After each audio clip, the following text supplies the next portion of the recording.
myself Dr. Pintu Kumar, assistant professor physics department of geography Magadh university Bodhgaya.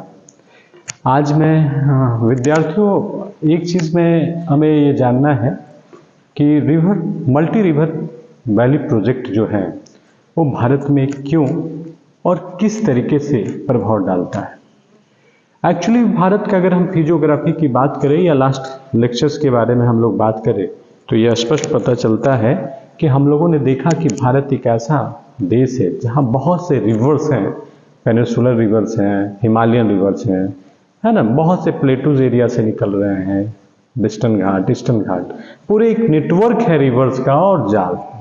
फिर भी भारत में proper irrigation की सुविधा नहीं है, प्रॉपर फ्लड मैनेजमेंट बहुत ज़्यादा है। भारत का 63% लैंड जो है वो ड्रॉट वनरेबल टू विभिन्न तरह का हैजार्ड एंड डिजास्टर से प्रभावित है।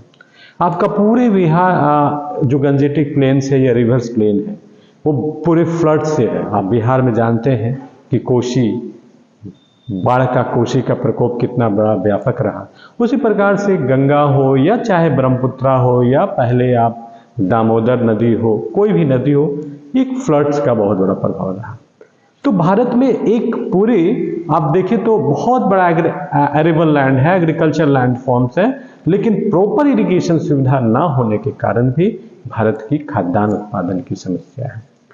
तो बहुत से ऐसी चुनौतियां हैं भारत में कि हमारे पास प्लेंटी ऑफ रिवर्स है, प्लेंटी ऑफ वाटर है, पर्याप्त मात्रा में नदियां हैं और वो भी नदियां ऐसे जो सदा निरा है। तो we are rich by the god, we have a very rich natural resources, है ना, in terms of our physiography, in terms of our rivers, in terms of our water, in terms of anything, but we have not a proper management systems.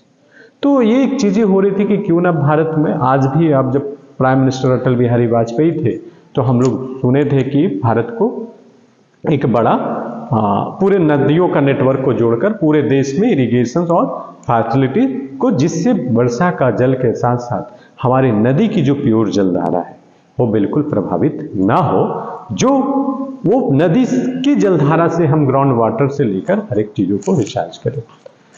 पहला इसका सफल प्रयोजन जो कहा जाता है कि दो तरह का प्रोजेक्ट के ऊपर काम चल रहा था, एक दामोदर वैली कॉर्पोरेशन और दूसरा भाखड़ा नागल डैम। भाखड़ा नागल डैम के बारे में मैं एक छोटा सा ब्रीफ दे रहा हूँ और वो बाद में उसको डायग्राम से भी मैं समझाऊंगा। ये 1943-44 के आसपास की बात है, जब भाखड़ा नागल डैम जो है वो मिल्ली सतलज नदी पर हिमाचल प्रदेश का एक बहुत बड़ा ड्रीम प्रोजेक्ट है। भाखड़ा नामक एक गांव है जो बिलासपुर डिस्ट्रिक्ट में पड़ता है और उसी के आसपास ये डैम बना है। 1944 जो बिलासपुर के राजा थे उनके सहयोग से और एक तरह का एक प्लान किया गया था और प्लान करने के उपरांत में बहुत सी इसको चीज़ों को हुआ। उस समय भारत स्वतंत्र नहीं हुआ था, भारत की जो पूरी चीज़ों का जो कंट्रोल होता था वो ब्रिटिश पार्लियामेंट से कंट्रोल होता था। तो भी इस तरह के एक प्रोजेक्ट ध्यान में आना और वो ड्रीम प्रोजेक्ट के तहत 3 स्टेट, जिसको पंजाब, है ना, हरियाणा आप कह सकते हैं, हिमाचल प्रदेश का भी इच्छा, और बहुत सा उससे ही कैनाल, इंदिरा गांधी कैनाल निकालकर आपको राजस्थान को भी ये सुविधा दिया गया था। तो भाखड़ा नागल डैम का जब शुरुआत हुआ तो भारत के प्रधानमंत्री ने कहा था it is a resurgent of India for the development of agriculture and all types of development. Because जब भी हम बात करते हैं रिवर वैली मल्टीपर्पज प्रोजेक्ट की, तो क्यों ये रिवर, इसको क्यों कहा जाता है रिवर वैली मल्टीपर्पज प्रोजेक्ट या नदी घाटी बहुउद्देशीय योजना? वह योजना है जिसको एक साथ नदियों का जल का समायोजित करते हुए, नए नदियों की जल का समुचित सदुपयोग करते हुए बहुउद्देशीय उपयोग में, बहुउद्देशीय लाभ के लिए क्रियान्वित किया जाए। जैसे इरिगेशन की सुविधा, जैसे इरिगेशन की सुविधा, नदियों की सिंचाई के लिए सुविधा हो, हाइड्रो इलेक्ट्रिसिटी जिससे जल विद्युत का उत्पादन किया जा सके, रिक्रिएशनल मनोरंजन का अच्छा साधन बने, बोटिंग हो, स्विमिंग हो, जो भी हो उस तरह का हो, रिक्रिएशनल फिशिंग वगैरह बहुत बड़ा लेवल पर मछली उत्पादन का भी बनाया जाए उसके रिजर्वियर में, जिससे इकोनॉमिक बेनिफिट्स मिले, है ना, और रोजगार मिल सके, और आसपास में जब रिक्रिएशनल माहौल होगा तो मेला लगेगा, ये लगेगा, जिससे लोकल लोगों को मार्केटिंग की सुविधा हो सकती है। उसके बाद फ्लड मैनेजमेंट की बात होती है, जो सबसे बड़ा चुनौती होती है कि जो इधर का पानी उधर जा रहा है, जिससे फ्लड के बाढ़ के प्रभाव में बहुत से अधिक प्रभावित हो रहा है, उसको हम मैनेजमेंट करें। इस तरीके से फिशिंग एंड बहुत व्यापक लेवल पर यह होता है। परंतु एक चीज और भी ध्यान देने की बात है, हर जगह रिवर वैली मल्टीपर्पज प्रोजेक्ट नहीं बनते हैं। हर जगह उसकी संसाधन, उसकी अपॉर्चुनिटीज, उसके भौगोलिक वो परिवेश नहीं होता है कि हर जगह रिवर वैली प्रोजेक्ट को बनाया जा सके। रिवर्स वैलीज को डेवलपमेंट करने के लिए उसके लिए कुछ आइडियल कंडीशन होते हैं, और वो आइडियल कंडीशन होता है कि पहला, वहां का फिजियोग्राफिक स्ट्रक्चर क्या है।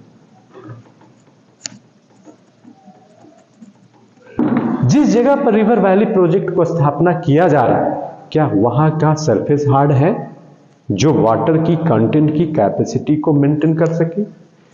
दूसरा, वो बहुत ओपन एरिया नहीं होना चाहिए, फ्लैट एरियाज नहीं होना चाहिए।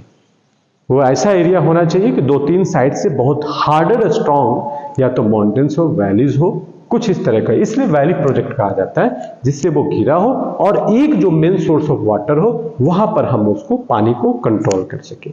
ये मल्टी रिवर प्रोजेक्ट में इसके लिए होना चाहिए कि it should be surrounded by different types of hard surface, either in the terms of mountains, valleys, कुछ भी हो। इसलिए जनरली रिवर्स वैली का निर्माण जो होता है प्रोजेक्ट का, वो जनरली आपको वैलीज एरिया में होता है, और उस प्रकार जिस प्रकार गॉर्ज और कैन्यन का निर्माण होता है। गॉर्ज जब नदी अपने रास्ते के जब उतरने के क्रम में पहाड़ों के, है ना, जिसको यूथफुल स्टेज कहते हैं, उस स्टेज में जब निकलती है तो बहुत से डायरेक्ट घाटी में काटकर डीप गॉर्ज और कैन्यन का निर्माण करता है। उस जगह पर आइडियल कंडीशन होता है। तीसरा, जो फेवरेबल कंडीशन होना चाहिए कि आसपास में बहुत बड़ा सघन बस्ती नहीं होना चाहिए। अगर घना बस्ती है तो इसका इंप्लीकेशंस हो सकता है कि अगर कुछ दिक्कतें आई तो वो पूरे बस्ती को उजाड़ सकता है। ये सारी कंडीशंस देखने के बाद, है ना, ये होना चाहिए वैलीज एरिया। दूसरा, नॉट पॉपुलेटेड एरिया।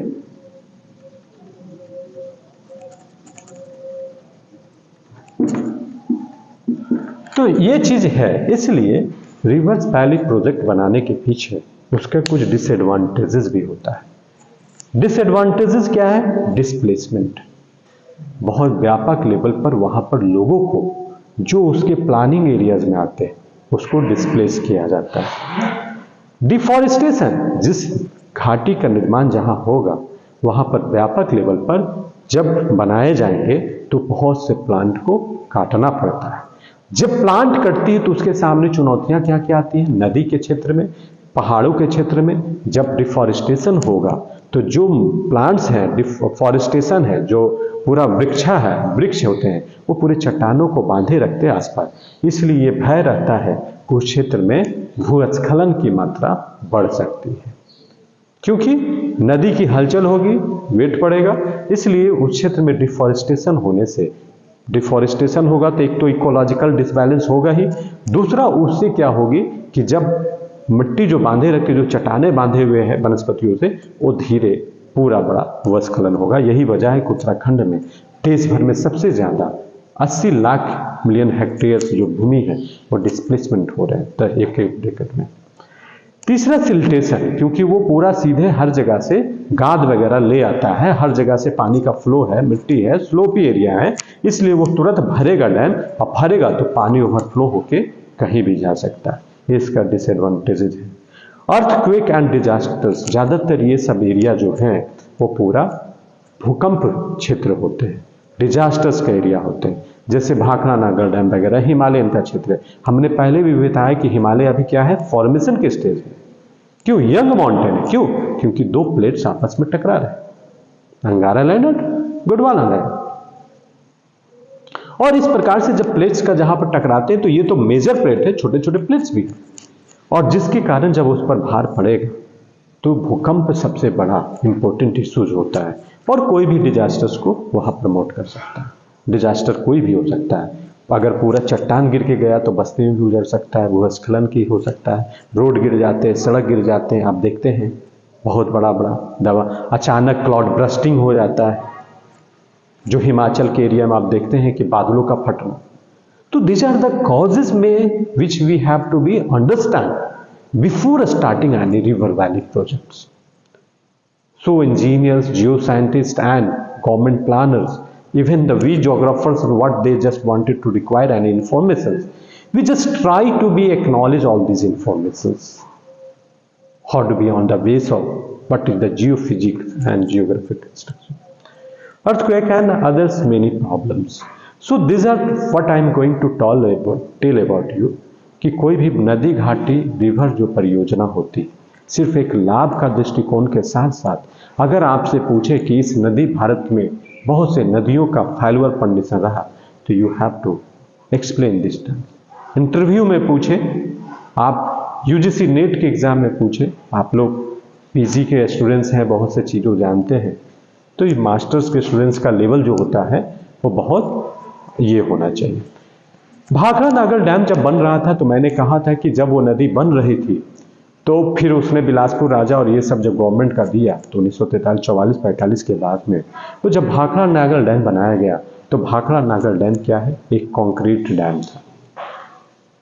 वो जो डैम बनाया गया उसमें ये कोई नहीं जान रहा था कि उसके नीचे में लाइमस्टोन्स का भी प्रभाव है. और जब पानी कितना 168 क्यूबिक मीटर, वो डैम जो है अपने आप में लगभग 530 मीटर लंबा है, 228 मीटर, लगभग 226 से 28 मीटर ऊंचा है, सोच लो, है ना. और उसकी चौड़ाई कितना है, चूंकि वो गॉर्ज एरिया में 9 मीटर, 9.1 मीटर ऐसी कुछ होगा, मुझे ध्यान में नहीं आ रहा है, मैंने कहीं पर लिखा है कि नहीं लिखा है. हाँ, 518 मीटर लंबा और 226 मीटर ऊंचा गॉर्ज कैन्यन एरिया है और 9 मीटर चौड़ा. बहुत ज्यादा नहीं है तो पहाड़ का, हाँ, 30 फीट का चौड़ाई तो 30 फीट तो 9 30 27 हुआ ना जी, तो 9 मीटर ना मैं बता रहा हूँ, 9 पॉइंट समथिंग है ना.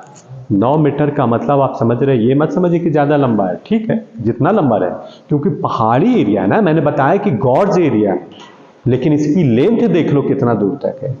तब जानते हो कितना उस पर क्यूबिक वाटर है, लगभग 200 million billions cubic metre water उसमें स्टोर होता है. ठीक है, भाखड़ा में, भाखड़ा एरिया. तो इस प्रकार से वो जो है वही लगभग 200, 168, 70 जो भी है क्यूबिक मिलियन वाटर उसमें स्टोर होता है. तो ये सिर्फ मत देखो कि 9 मीटर, ये लंबी एक घाटी के ऊपर, क्योंकि घाटी से जब नदी निकलती है तो ज्यादा चौड़ा थोड़ी होता है, वो तो प्लेन्स एरिया में ना पूरा फैल जाती है. कोई भी गंगा हो, यह भी हो, जो भी हम भागीरथी, अलकनंदा, मंदाकिनी और ये सब जो सहायक नदी वो था, लेकिन किसी ने नहीं जानता था. तो वो तो घाटी के अंदर कई रास्ते हैं, वो जब अंदर से कोई रास्ता पकड़ा और पूरा लाइमस्टोन का एरिया का हो गया, तब क्या हुआ कि पानी रिस कर पूरे भाखड़ा के डैम के गांव के आसपास से पानी का बहुत बड़ा बहाव हुआ. इस चक्कर में आनन फानन में लगभग 10 लाख लोगों को डिस्प्लेसमेंट किया वहां से, जिसमें 1,20,30 हजार बहुत से ज्यादा ट्राइबल्स एरिया थे जो उस क्षेत्र का डिस्प्लेसमेंट में थे. तो और उस आनन फानन में ऊपर से बहुत ज्यादा सीमेंटेड जो बोरियां हैं, हेलीकॉप्टर से उस रेंज में गिराया गया कि ताकि सीमेंट के साथ में वो लाइमस्टोन से एरिया रिएक्शन करे, बोरे के बोरे गिराया गया, जिससे उसका प्रभाव पानी का न हो, इसलिए उसको कंक्रीट डैम भी फर्स्ट बोला गया. नो, भाखड़ा नागर डैम से बहुत से सरहीन परियोजना, ये नहर बहुत से निकाले गए, बहुत से अलग बात है. कल की क्लास में हम लोगों ने इस पर डिस्कस किया था कि कैसे टेहरी डैम भारत के लिए एक अलग तरह का गंगा का डैम बनाया गया, जो अलकनंदा भागीरथी नदी पर डैम बनाया गया, और उससे जो अलकनंदा और अलग गंगा की बहुत सी सहायक नदियां, जो देवप्रयाग, रुद्रप्रयाग, जिसके स्थान पर कर्णप्रयाग, केदारनाथ, गंगोत्री, बद्रीनाथ, ये सारे धाम इस पर अवस्थित हैं, और उसको लेकर हम लोगों ने कल चर्चा किया. आज के विषय में आज जो मैं चर्चा करने जा रहा हूं वो बहुत इंपॉर्टेंट है, दामोदर वैली कॉर्पोरेशन. स्टॉप.